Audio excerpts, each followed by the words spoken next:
আসসালামু আলাইকুম শিক্ষার্থীরা, স্বাগতম তোমাদেরকে ইজি ক্লাসরুমে। আমি মাসুদ। আজকে তোমাদেরকে আমি জীবকোষ ও টিস্যু অধ্যায়ের প্রাণী টিস্যু নিয়ে আলোচনা করব।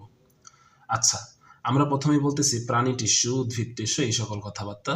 বাট তোমরা টিস্যু বলতে আসলে কি বুঝতেছ? টিস্যু কিন্তু আমাদের এই বসুন্ধরা টিস্যু বিষয়টা এমন না। টিস্যু বা কলা বলতে একটা আলাদা জিনিস বায়োলজিতে বা জীববিজ্ঞানে বোঝানো হয়। আমরা তোমাদেরকে গত ক্লাসে কোষ সম্বন্ধে আলোচনা করেছি। কোষ সম্বন্ধে আশা করি তোমরা বুঝতে পারছো। এখন আমরা জানবো টিস্যু সম্পর্কে। লক্ষ্য করো, আমাদের এই স্কিনের মধ্যে অনেক কোষ আছে, তোমরা জানো, এবং অনেকগুলা কোষ মিলে আমার এই পুরো স্কিনটা তৈরি হয়েছে, বা আমার এই উপরে যে লেয়ারটা তৈরি হয়েছে। তার মানে অনেকগুলা কোষ একসাথে গ্রুপ আকারে থাকে, এবং যখন গ্রুপ আকারে থাকে তখন তাদেরকে আমরা টিস্যু বলি। তাহলে টিস্যুর সংজ্ঞা যদি আমরা করতে চাই, টিস্যুর মধ্যে দুইটা জিনিস মনে রাখতে হবে। সেটা হচ্ছে, টিস্যু হইতে পারে একই ধরনের অথবা বিভিন্ন ধরনের, এবং তারা গুচ্ছাকারে থাকবে। দুইটা জিনিস যেটা মনে রাখতে হবে, তারা একই জায়গা থেকে উৎপন্ন লাভ করবে, অর্থাৎ একই উৎপত্তি স্থল, এবং একটি সুনির্দিষ্ট কাজ তারা সম্পাদন করবে। তাহলে সুনির্দিষ্ট কাজ সম্পাদন করবে।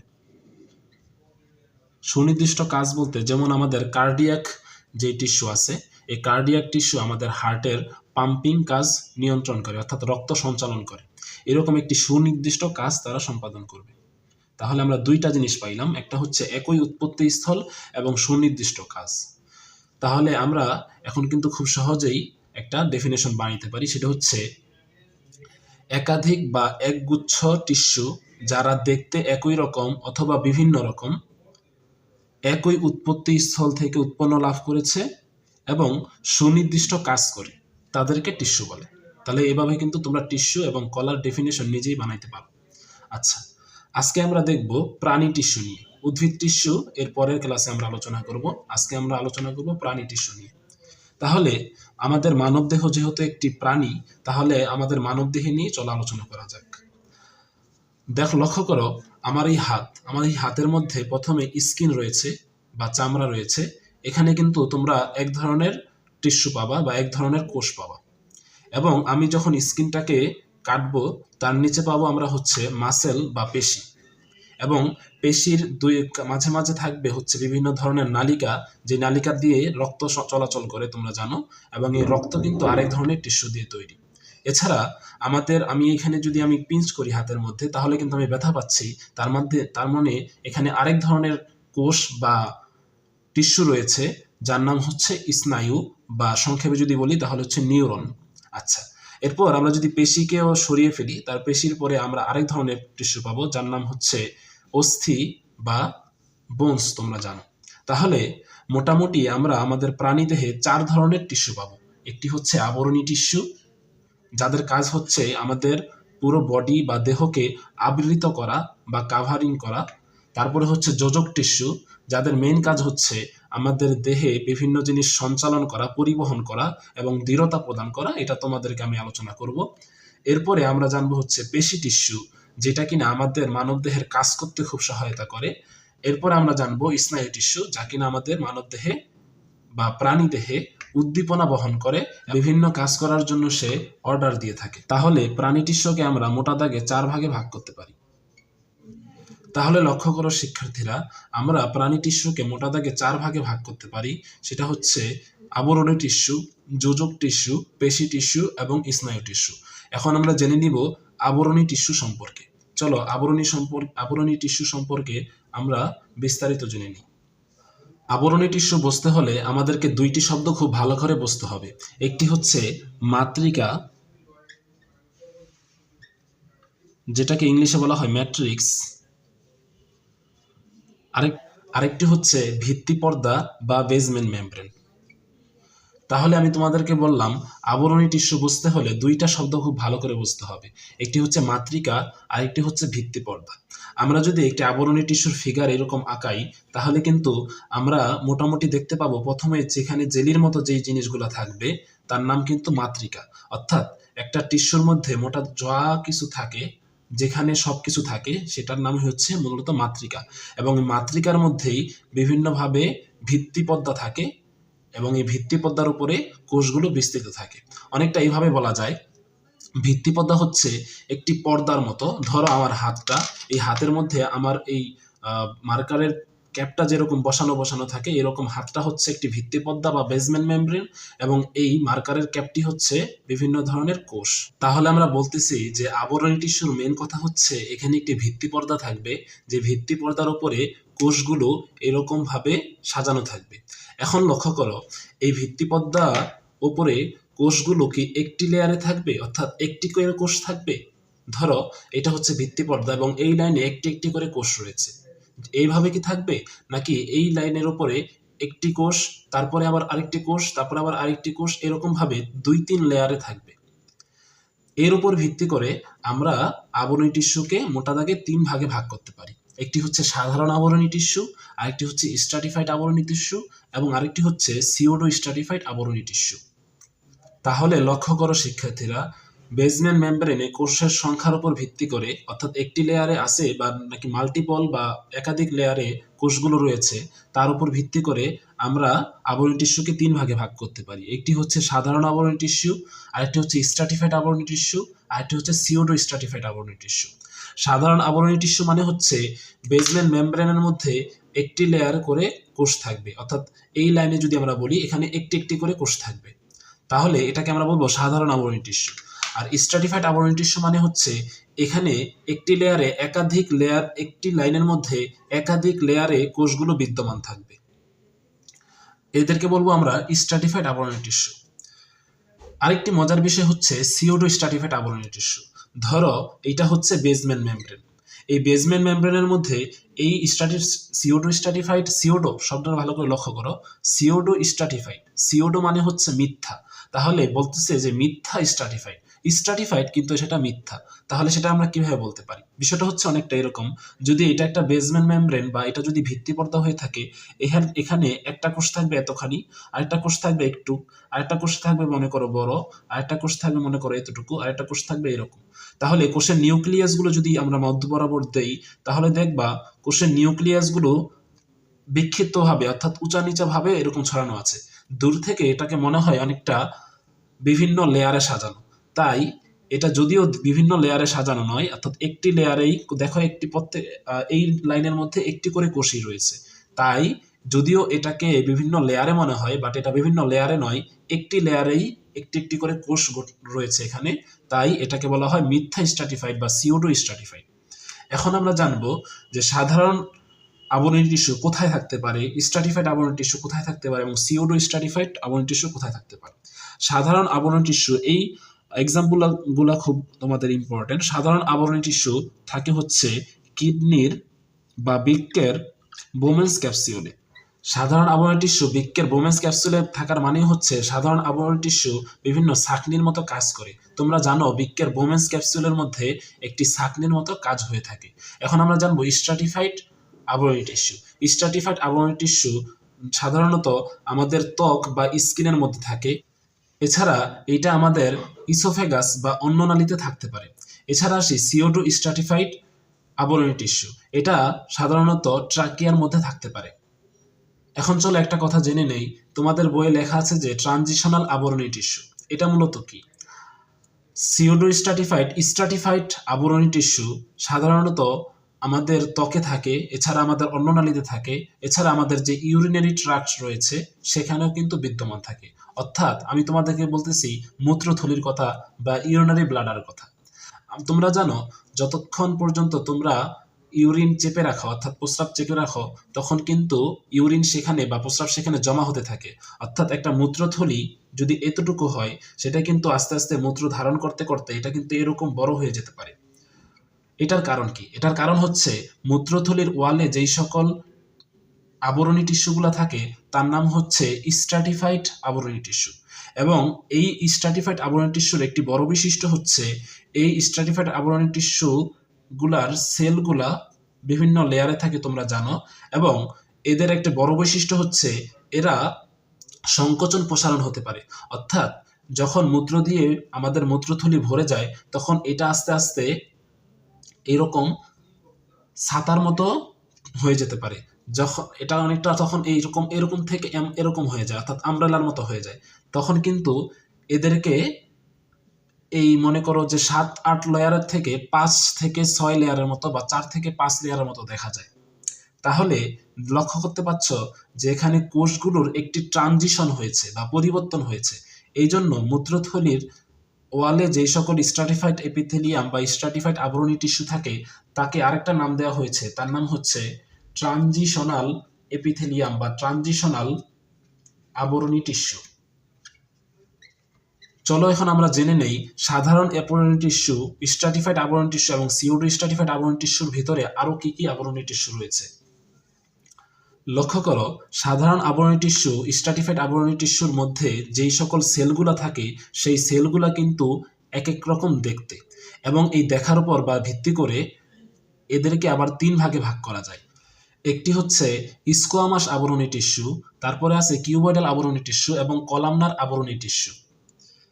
স্কোয়ামাস বিষয়টা হচ্ছে সাধারণ আবরণী টিস্যু, তোমরা জানো বেজমেন্ট মেমব্রেনের মধ্যে একটা করে সেল থাকে বা একটা করে কোষ থাকে, এবং স্ট্রাটিফাইড আবরণী টিস্যুর বেলায় বেজমেন্ট মেমব্রেনের উপরে একাধিক লেয়ারে, অর্থাৎ এখানে যদি একটা কোষ থাকে তার উপরে আরেকটা কোষ থাকে, তার উপরে আরেকটা কোষ থাকে।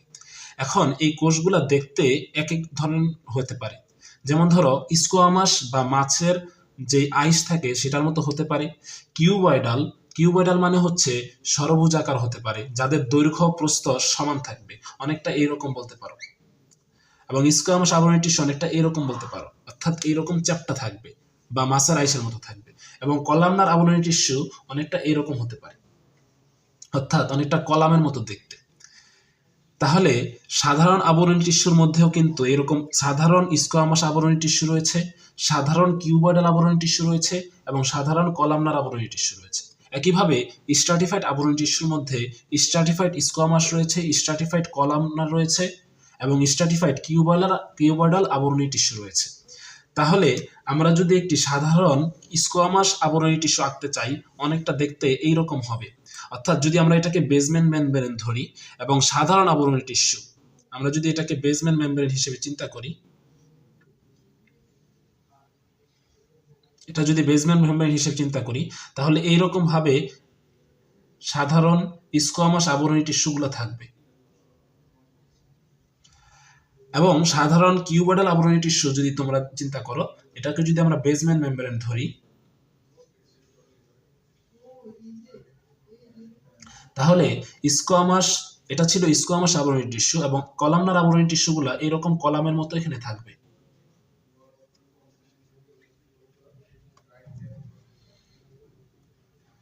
একইভাবে কিউবয়েডাল আবরণী, সাধারণ কিউবয়েডাল অর্থাৎ একটি সেল, প্রত্যেকটা লেয়ারে একটি লেয়ারে একটি করে সেল থাকবে এবং সেলগুলো দেখতে বা কোষগুলো দেখতে কিউবয়েডের মতো দেখা যাবে।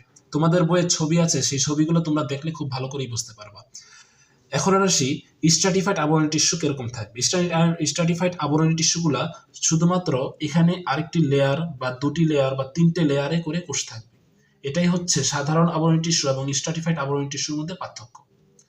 তাহলে মোটা দাগে আমরা বলতে পারি কোষগুলো দেখতে কিরকম তার উপর ভিত্তি করে আমরা 3 ভাবে বলতে পারি। একটি হচ্ছে স্কোয়ামাস আবরণী টিস্যু, কিউবয়েডাল আবরণী টিস্যু এবং কলামনার আবরণী টিস্যু, এবং সেগুলা একটি লেয়ারে রয়েছে, অর্থাৎ একটি সিঙ্গেল লেয়ারে রয়েছে নাকি মাল্টিপল লেয়ারে রয়েছে, তার উপর ভিত্তি করে আমরা তাকে 3 ভাগে ভাগ করতে পারি। একটি হচ্ছে সাধারণ আবরণী টিস্যু, স্ট্রাটিফাইড আবরণী টিস্যু এবং সিউডো স্ট্রাটিফাইড, যেটা কিনা স্ট্রাটিফাইড না কিন্তু স্ট্রাটিফাইডের মতো দেখা যায়, এজন্য এদের বলা হয় সিউডো বা মিথ্যা স্ট্রাটিফাইড আবরণী টিস্যু।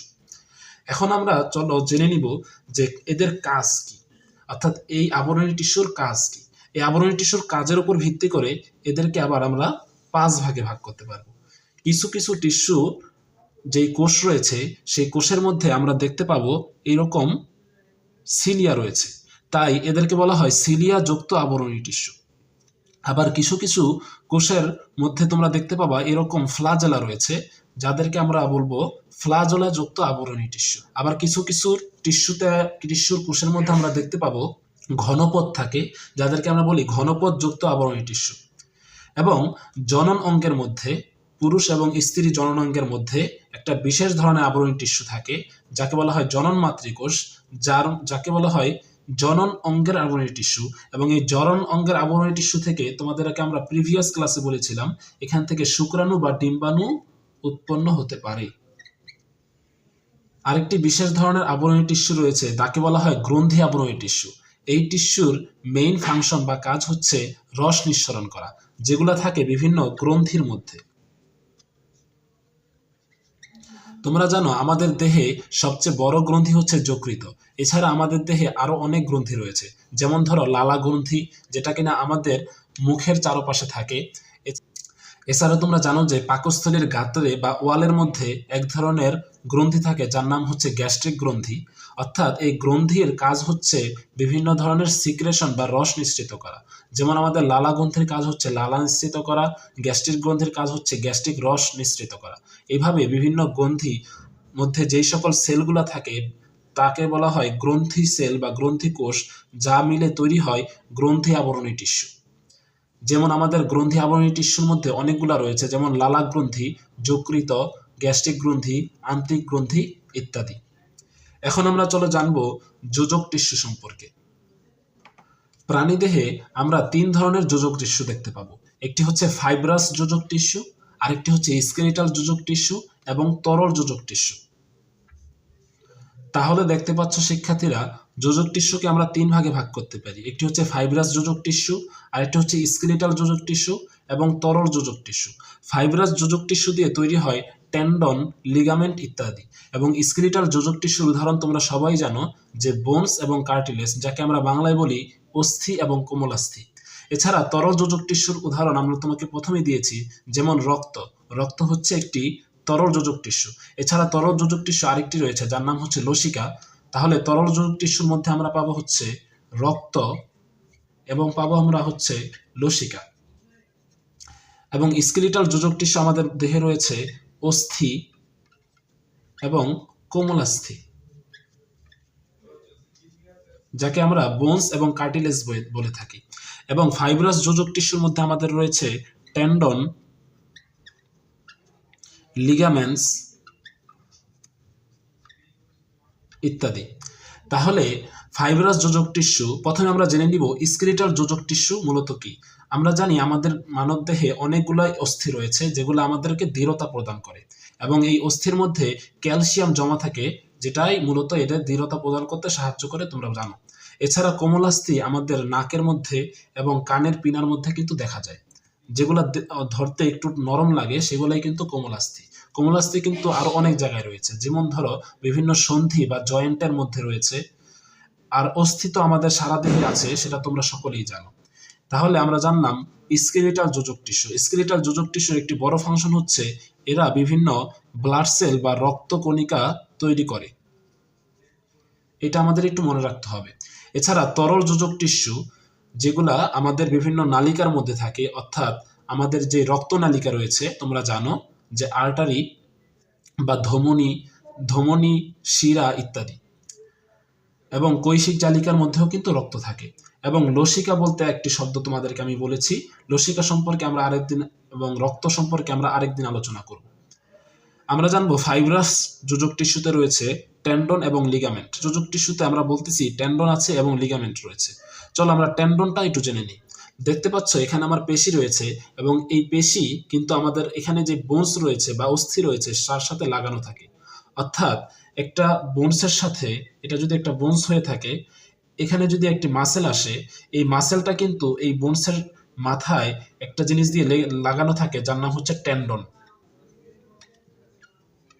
এবং দুইটা বোনস, ধরো এইটা একটা বোনস এবং এইটা হচ্ছে আরেকটা বোনস, দুইটা বোনস যখন এইভাবে যুক্ত থাকে তখন এই যে যারা তাদেরকে যুক্ত করে তাদের নাম হচ্ছে লিগামেন্ট। এটা কিন্তু আমাদের একটু ভালো করে মনে রাখতে হবে। তাহলে আমরা জানলাম যোজক টিস্যু 3 ধরনের হতে পারে। একটি হচ্ছে ফাইব্রাস যোজক টিস্যু, স্কেলিটাল যোজক টিস্যু এবং তরল যোজক টিস্যু। তোমাদের উদাহরণগুলো খুব মনে রাখা ইম্পর্টেন্ট। সেটা হচ্ছে ফাইব্রাস যোজক টিস্যু, যেমন টেন্ডন, লিগামেন্ট।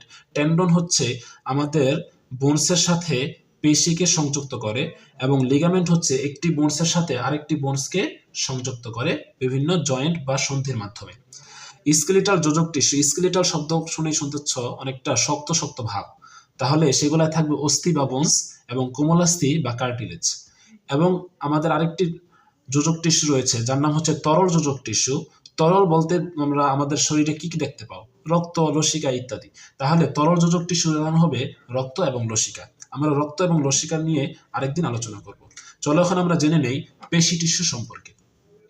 তোমরা জানো আমাদের সারা দেহেই পেশি দিয়ে ভরপুর, অর্থাৎ যেখানে যেখানে বোনস বা আমার রয়েছে সেখানে সব জায়গায় কিন্তু পেশি রয়েছে। এটা কিন্তু পেশি, এগুলা কিন্তু পেশি, আমাদের আর্মসে পেশি, আমাদের চেস্টে পেশি, সব জায়গায় কিন্তু পেশি রয়েছে। তাহলে এবং আরও কিন্তু পেশি রয়েছে যেটা কিনা আমাদের অ্যাবডোমেন বা পেটের ভিতর, সেই সকল পেশি কিন্তু আমরা নাড়াচাড়া করতে পারি না। দেখতে পাচ্ছ আমাদের হাতটা কিন্তু আমরা এরকম নাড়াচাড়া করতে পারতেছি, অর্থাৎ এখানে যেই ধরনের পেশি রয়েছে তা আমাদের ইচ্ছাধীন, তাই এই পেশির নাম হচ্ছে ঐচ্ছিক পেশি। এবং আমাদের পেটের ভিতরে যেই সকল পেশিগুলো রয়েছে তা কিন্তু আমি চাইলে কিন্তু নাড়া দিতে পারি না, অর্থাৎ আমি কিন্তু চাইলে বলতে পারি না এই স্টমাক বা এই পাকস্থলী তুই তাড়াতাড়ি সংকোচন প্রসারণ কর, এটা কিন্তু আমরা করতে পারি না। তাহলে তারা আরেক ধরনের পেশি দিয়ে তৈরি যাদেরকে আমরা বলি মসৃণ পেশি বা অনৈচ্ছিক পেশি। আরেকটি বিশেষ ধরনের অনৈচ্ছিক পেশি রয়েছে যাকে কিন্তু আমরা নাড়াচাড়া করতে পারি না, অর্থাৎ সেটা অটোমেটিকলি নাড়াচাড়া হয়, অর্থাৎ সংকোচন প্রসারণ হয়। যার নাম কি তোমরা বলো তো? সেটার নাম হচ্ছে হার্ট বা হৃদয়, যার নাম হচ্ছে কার্ডিয়াক পেশি বা হৃদপেশি। তাহলে পেশি টিস্যুকে আমরা মোটা দাগে 3 ভাগে ভাগ করতে পারি। একটি হচ্ছে ঐচ্ছিক পেশি, আরেকটি হচ্ছে অনৈচ্ছিক বা মসৃণ পেশি, আরেকটি হচ্ছে কার্ডিয়াক বা হৃদপেশি। এখন লক্ষ্য করো আমরা ঐচ্ছিক পেশি সম্পর্কে, অনৈচ্ছিক পেশি সম্পর্কে এবং কার্ডিয়াক পেশি সম্পর্কে আরেকটু বিস্তারিত জেনে নিই। তোমাদের একটা জিনিস মনে রাখতে হবে, স্ট্রায়েশন বা দাগ কাটা। তোমাদের বইয়ে দাগ কাটা বলতে একটা শব্দ লেখা আছে, এটা মূলত কি? এবং ইন্টারক্যালেটেড ডিস্ক বলতে একটা শব্দ লেখা আছে, এবং বিভিন্ন সেল সম্পর্কে কিছু বলা হচ্ছে যে ঐচ্ছিক টিস্যুর কোষ এরকম এরকম হবে। লক্ষ্য করো ঐচ্ছিক টিস্যুর কোষটা যদি আমরা একটু আঁকি, ঐচ্ছিক টিস্যু দেখতে অনেকটা এরকম থাকবে। মনে রাখতে হবে যে ঐচ্ছিক টিস্যুর মধ্যে একাধিক নিউক্লিয়াস থাকতে পারে। তাহলে আমরা একাধিক নিউক্লিয়াস এঁকে নিলাম। অনিচ্ছিক পেশি বা মসৃণ পেশির মধ্যে যেই সব কোষগুলো থাকে সেগুলো দেখতে অনেকটা মাকু আকৃতির। মাকু মানে কি? মাকু মানে হচ্ছে এরকম নৌকা বোঝায়। তাহলে অনিচ্ছিক পেশির কোষগুলো দেখতে অনেকটা এইরকম হবে। তোমরা দেখতে পাচ্ছ এখানে আমি সিঙ্গেল নিউক্লিয়াস দিচ্ছি, তার মানে এখানে একটি করে নিউক্লিয়াস থাকবে এবং কোষগুলো দেখতে অনেকটা এরকম মাকু আকৃতির হবে। অনৈচ্ছিক পেশির কোষগুলো এরকম মাকু আকৃতির হয় এবং একটি করে নিউক্লিয়াস থাকে। তা অনৈচ্ছিক পেশির কিন্তু আমরা নাড়াচাড়া করতে পারি না। এবং আমরা আসবো কার্ডিয়াক পেশিতে। লক্ষ্য করো কার্ডিয়াক পেশির কোষগুলো এরকম ব্রাঞ্চ থাকবে। ধরো এইরকম একটি ব্রাঞ্চ থাকতে পারে, এইরকম একটি ব্রাঞ্চ থাকতে পারে, এইরকম ভাবে থাকবে। এবং কার্ডিয়াক পেশি বা হৃদপেশিতে কিন্তু সিঙ্গেল নিউক্লিয়াস থাকবে। তোমরা দেখতে পাচ্ছ ঐচ্ছিক পেশি এবং কার্ডিয়াক পেশি উভয়েরই যে সেলগুলো রয়েছে তা কিন্তু দেখতে অনেকটা নলাকার। তাহলে আমরা মনে রাখতে পারলাম ঐচ্ছিক পেশি এবং কার্ডিয়াক পেশির কোষ বা সেলগুলো থাকবে নলাকার। ঐচ্ছিক পেশির মধ্যে এইরকম নিউক্লিয়াস থাকবে একাধিক, কিন্তু কার্ডিয়াক পেশিতে নিউক্লিয়াস থাকবে একটি করে। মনে রাখতে হবে ঐচ্ছিক পেশির মধ্যে এরকম আড়াআড়ি ভাবে কিছু দাগ থাকে যাকে আমরা বলি স্ট্রায়েশন বা দাগ কাটা, এবং সেটা কিন্তু আমরা কার্ডিয়াক পেশিতেও লক্ষ্য করব, যার নাম হচ্ছে স্ট্রায়েশন বা দাগ কাটা। এরকম দাগ কাটা থাকার কারণে তারা কিন্তু খুব তাড়াতাড়ি সংকোচন প্রসারণ করতে পারে। এখন আমরা জানবো একটি বিশেষ শব্দ নিয়ে, সেটা হচ্ছে ইন্টারক্যালেটেড ডিস্ক। তোমরা দেখতে পাচ্ছ কার্ডিয়াক পেশির যেই সকল সেলগুলো রয়েছে তারা এরকম ব্রাঞ্চ বা শাখান্বিত থাকে, এবং শাখান্বিত থাকার ফলে এখানে এক ধরনের ডিস্ক দেখতে পাওয়া যায়। এই ডিস্ক দিয়ে খুব তাড়াতাড়ি আয়ন চলাচল করে, যার ফলে আমাদের কার্ডিয়াক পেশি খুব তাড়াতাড়ি সংকোচন প্রসারণ করতে পারে। এইদেরকে নাম বলা হচ্ছে ইন্টারক্যালেটেড ডিস্ক। এইটা শুধুমাত্র কার্ডিয়াক পেশির একটি ফিচার, এটা কিন্তু ইন্টারক্যালেটেড ডিস্ক অন্য কোনো জায়গায় পাওয়া যায় না। তাহলে লক্ষ্য করো আমরা যদি সর্বসামল্যে বলি যে ঐচ্ছিক পেশি, অনৈচ্ছিক পেশি এবং কার্ডিয়াক পেশির মধ্যে কি কি আমরা দেখতে পাচ্ছি। লক্ষ্য করো ঐচ্ছিক পেশির মধ্যে আমাদের যে কোষগুলো রয়েছে তা নলাকার, কার্ডিয়াক পেশির কোষগুলো নলাকার, অনৈচ্ছিক পেশির কোষগুলো এরকম মাকু আকৃতির। ঐচ্ছিক পেশির মধ্যে আমরা দেখতে পাচ্ছি একাধিক নিউক্লিয়াস রয়েছে, অনৈচ্ছিক পেশিতে সিঙ্গেল নিউক্লিয়াস রয়েছে এবং কার্ডিয়াক পেশিতেও কিন্তু সিঙ্গেল নিউক্লিয়াস রয়েছে। আমরা দেখতে পাচ্ছি ঐচ্ছিক পেশিতে এরকম স্ট্রায়েশন বা দাগ কাটা থাকবে, কার্ডিয়াক পেশিতেও কিন্তু সেটা থাকে, বাট অনৈচ্ছিক পেশিতে সেটা থাকে না। আমরা দেখতে পাচ্ছি ঐচ্ছিক পেশিতে কোনো স্ট্রায়েশন আছে কিন্তু ইন্টারক্যালেটেড ডিস্ক নাই, যেটা কিনা অনৈচ্ছিক পেশিতেও নাই, যেটা কিনা শুধুমাত্র কার্ডিয়াক পেশির একটি ফিচার, যেটার কারণে সে খুব তাড়াতাড়ি সংকোচন প্রসারণ হতে পারে। এটাই ছিল ঐচ্ছিক পেশি, অনৈচ্ছিক পেশি এবং কার্ডিয়াক পেশির একটি বিস্তারিত আলোচনা। যখন আমরা জেনে নিব ঐচ্ছিক পেশি আমাদের কোথায় থাকে। ঐচ্ছিক পেশি আমাদের সারা দেহে থাকে, যেগুলো আমরা নাড়াতে চালাতে পারি। এবং অনৈচ্ছিক পেশি আমাদের কোথায় থাকে, সেটা হচ্ছে অনৈচ্ছিক পেশি থাকবে আমাদের বিভিন্ন অন্ত্রের মধ্যে, যেমন আমাদের পাকস্থলী, আমাদের ক্ষুদ্রান্ত বৃহতন্ত্র, এটা কিন্তু অনৈচ্ছিক পেশি বা মসৃণ পেশি দিয়ে তৈরি। এবং কার্ডিয়াক পেশি দিয়ে শুধুমাত্র আমাদের হার্ট বা হৃৎপিণ্ড তৈরি, সেটা তোমরা জানো। ঐচ্ছিক পেশি মনে রাখার জন্য একটি বড় বিষয় হচ্ছে ঐচ্ছিক পেশির সাথে আমাদের অস্থির একটি সংযোগ থাকবে, অস্থির সংযোগ থাকবে। তাহলে লক্ষ্য করতে পারতেছো আমাদের সারা দেহে যেই সকল পেশিগুলো আমরা ধরতে পারি, নাড়াতে পারি, সেগুলোর প্রত্যেকটারই কিন্তু অস্থির সাথে একটি সংযোগ রয়েছে। তাই এদেরকে বলা হয় ঐচ্ছিক পেশি বা স্কেলিটাল মাসেল, অনৈচ্ছিক পেশি বা স্মুথ মাসেল এবং কার্ডিয়াক পেশি। এখন আমরা জানবো স্নায়ু টিস্যু সম্পর্কে। তোমরা দেখতে পাচ্ছ যদি তোমাদের হাতের মধ্যে একটু এরকম পিঞ্চ করো, তাহলে কিন্তু তোমরা ব্যথা পাচ্ছ। এটার মানে কি? এটার মানে হচ্ছে আমাদের ত্বক বা স্কিনের মধ্যে বিভিন্ন ধরনের নার্ভ বা স্নায়ু রয়েছে, যাদের মেইন কাজ হচ্ছে উদ্দীপনা বহন করে আমাদের মস্তিষ্কে নিয়ে যাওয়া, এবং মস্তিষ্কের কাজ হচ্ছে সেটাকে খুব ভালোভাবে বুঝতে পারা যেখানে কি হয়েছে। এই বিষয়টা আসলে কিভাবে হয় তোমাদের জেনে রাখতে হবে যে স্নায়ু টিস্যুর যেই মেইন একক বা স্নায়ু টিস্যু যেই কোষ দিয়ে তৈরি, সেই কোষগুলো দেখতে কিন্তু অনেকটা এইরকম দণ্ডের মতো, এবং এটার কিন্তু একটি ভিন্ন নাম রয়েছে তোমরা জানো, যার নাম হচ্ছে নিউরন।